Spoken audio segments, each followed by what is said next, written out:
හරි අපි අද යන්නේ පොගනාටුම් ලයිෆ් සයිකල් එක ගැන කතා කරන්න.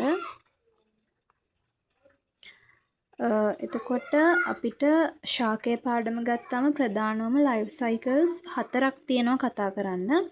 එකක් තමයි ලේසිම ඇත්තටම බේසික්ම එක පොගනාටුම්. ඒක විස්තර කරන්නත් රූප ටික ඇඳලා ඒක ඉක්මනටම පැහැදිලි කරගන්නත් ලේසිම පොගනාටුම්. ඊට පස්සේ අපි කතා කරනවා නෙප්‍රොලිපිස් ජීවන චක්‍රය. ඊට පස්සේ සෙලජිනෙල්ලා ඉතින් එහාට ගත්තම සපුෂ්ප ශාකවල ජීවන චක්‍රය එහෙම නැත්නම් ඇන්තෆයිටා ජීවන චක්‍රය ගැන කතා කරනවා. එතකොට මේ පොගනාටුම් නෙප්‍රොලිපිස් සෙලජිනෙල්ලා කියන්නේ ඇත්තටම මේවා ශාකනේ. මේවා මේ දැන් බ්‍රයෝෆයිටා වංශය. පොගනාටුම් ගත්තම එයා අයිති වෙන්නේ බ්‍රයෝෆයිටා වංශයට. මේවා වංශ නෙවෙයි. කෙලිම මෙයාලා ඒ කියන්නේ බ්‍රයෝෆයිටා වංශයට අයිති වෙන උදාහරණයක් තමයි පොගනාටුම් කියන්නේ. ඒ උදාහරණයේ ලයිෆ් සයිකල් එක තමයි කතා කරන්නේ. හැබැයි අපි ගත්තම ඇන්තෆයිටා කියන්නේ අපි කතා කරන බ්‍රයෝෆයිටා, හෙපටෝෆයිටා අන්න ඒ විදිහට තියෙන විවිධාකාර වංශ තියෙනවානේ. අන්න ඒ අතරින් කෙනෙක්.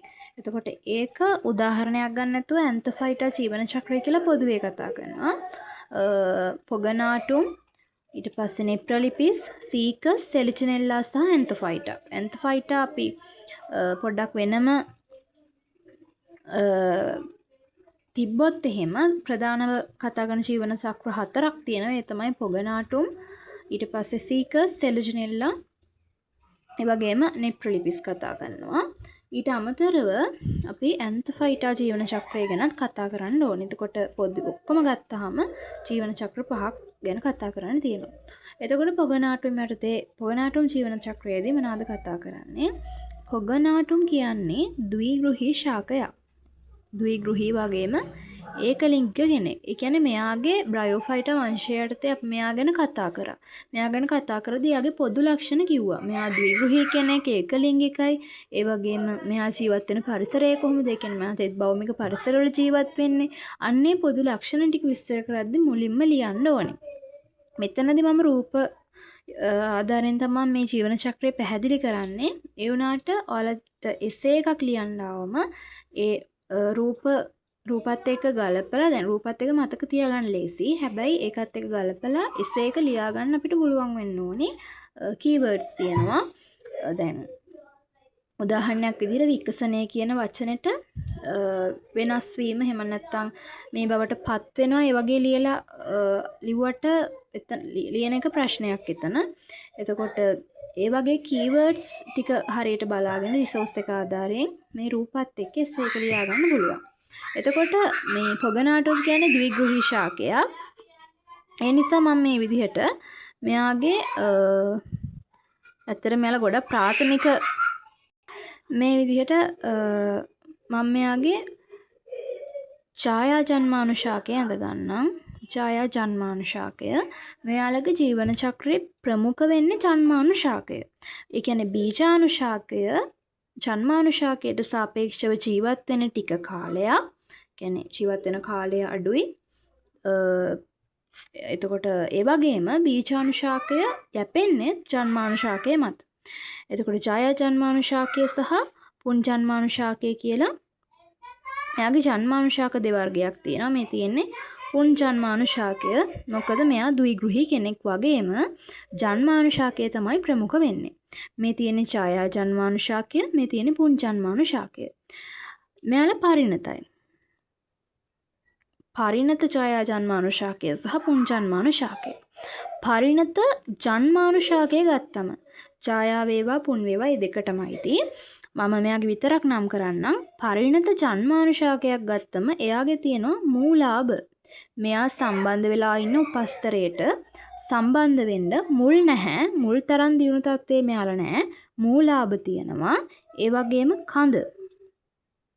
මේක සනාල ශාකවල තරම් දියුණු කඳක් නොවන නිසා මේ විදිහට කොටේෂන්ස් ඇතුලේ උඩු කොමා ඇතුලේ කඳ කියලා ලියනවා සහ පත්‍ර තියෙනවා. ඒකත් අපි මේ විදිහට කමාස් දාලා තමයි ලියන්නේ.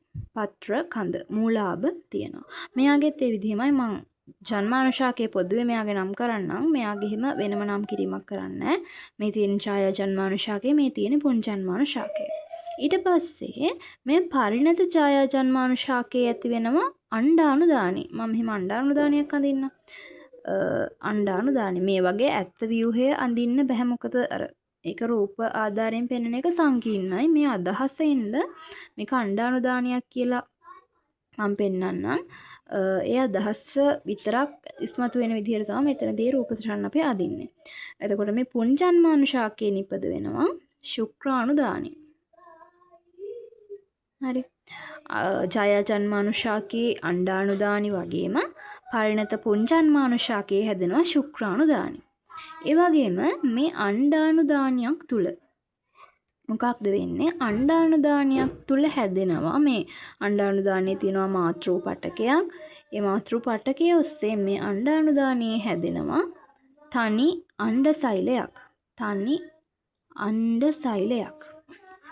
වගේම මේ ශුක්‍රාණුදානයේ හැදෙනවා කශිකාදර ශුක්‍රාණු. කශිකාදර ශුක්‍රාණු මේ විදිහට අදින්න. මේ තියෙන්නේ කශිකාදර ශුක්‍රාණු. මෙයාලා චලනය වෙන්න පුළුවන් චල ශුක්‍රාණු. ඒ කියන්නේ කශිකාදර ශුක්‍රාණු.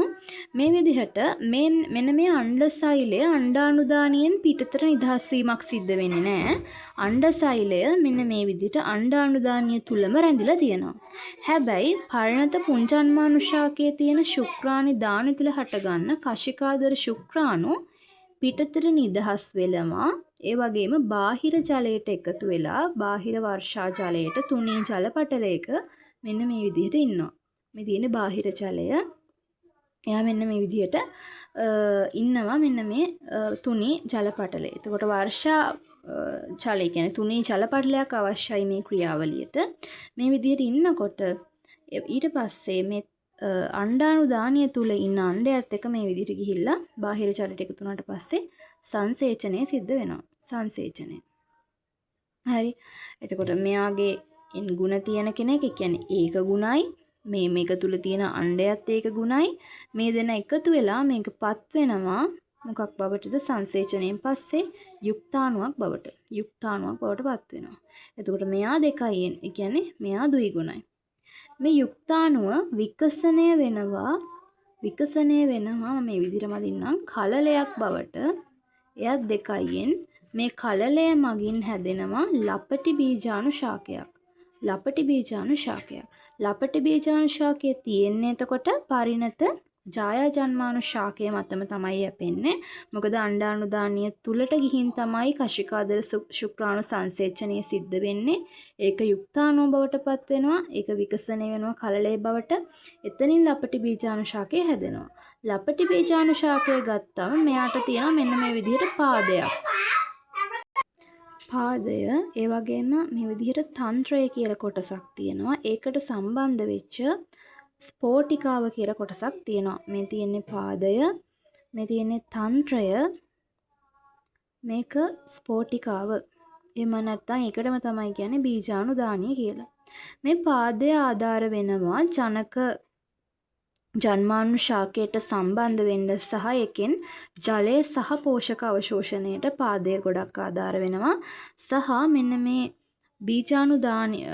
බීජාණුශාකය ජන්මානුශාකයට සම්බන්ධ වෙලා තියෙන බීජාණුශාකය ගත්තම මේ බීජාණුශාකය පසු කාලීනව ප්‍රාක්තන්ත්‍රය බවට පත් වෙනවා. ප්‍රාක්තන්ත්‍රය. මේක ප්‍රභා සංශ්ලේෂී කොළපාට සූත්‍රිකාකාර තලසක්. ඒ වචන තියෙන්න ඕනේ. කොළ පැහැති රිසෝස් එකේ තියෙනවා හරියටම කොළ පැහැති සූත්‍රිකාකාර තලසක්. මෙයාගෙන් නිපද වෙනවා අංකුර. මේ විදිහට අංකුර නිපද වෙනවා. මේ ප්‍රාක්තන්ත්‍රය මගින් හටගන්න අංකුර මගින් හැදෙනවා පරිණත පුංජන්මානුශාකය සහ පරිණත ඡායා ජන්මානුශාකය. දැන් අර විස්තරය බලනකොට වඩා මෙතනින් හොඳටම පේනවා මේක චක්‍රයක්. ඒ කියන්නේ මේ විදිහට මෙයාගේ ප්‍රමුඛ වෙන්නේ ජන්මානුශාකය. ඡායා ජන්මානුශාකයේ හැදෙනවා අණ්ඩානුදානි. ඒ අණ්ඩානුදානි තුල හැදෙනවා තනි අණ්ඩ සෛලයක්. ඒ වගේම පුංජන්මානු ශාකයේ තියෙන ශුක්‍රාණු දානි තුල හැදෙනවා කශිකාදර ශුක්‍රාණු. ඒ කශිකාදර ශුක්‍රාණු බාහිර ජලයට නිදහස් වෙලා වර්ෂා ජලයේ තියෙන වෙලාවට ඒක සංසේචනය සිද්ධ වෙනවා. සංසේචනය සිද්ධ වුණායින් පස්සේ මේක යුක්තාණුවක් බවට පත් වෙනවා. යුක්තාණුව කලලයේ බවට විකසනය වෙනවා. මේ කලලයේ පසු කාලීනව ලපටි බීජාණු ශාකයේ බවට පත් වෙනවා. ඒක ප්‍රාක්තන්ත්‍රය නිර්මාණය කරනවා. ප්‍රාක්තන්ත්‍රයෙන් හටගන්නා අංකුර මගින් නැවත පරිණත පුංජන්මානු ශාකය සහ පරිණත ඡායාජන්මානු ශාකය ඇති වෙනවා. ඒක තමයි පොගනාටුම් ලයිෆ් සයිකල් එකේදී සිද්ධ වෙන දේ.